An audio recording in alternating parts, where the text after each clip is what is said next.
Hey, good evening. As you can see from my board that I put on top of my table saw, I've been working on a lot of projects lately. It just keeps getting dirtier and dirtier. But we're not here about looks, are we?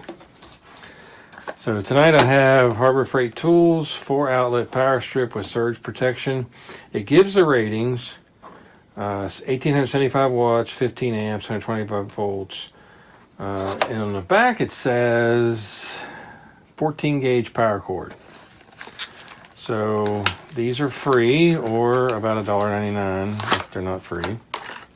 Actually, I picked up about 4 or 5 of these. I go to Harbor Freight quite often, so I try to use my free items wisely. I use these several places in my shop.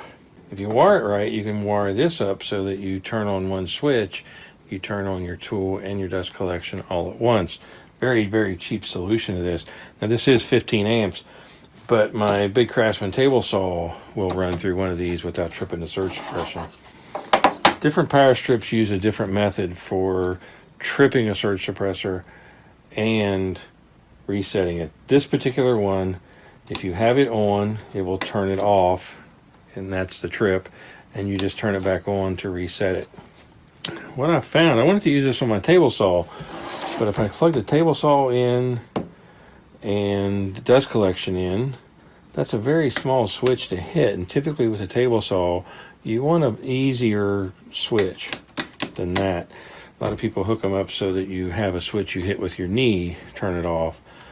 You don't want to be fumbling around looking for something that small, but luckily my table saw came with a pull-on push-off switch. This is a standard Craftsman one. I'm sure there's other brands you can get. So if I plug power strip into this, I can then plug table saw, dust collection, maybe a light, and turn this on, leave it on, and let this be the on-off switch for everything here.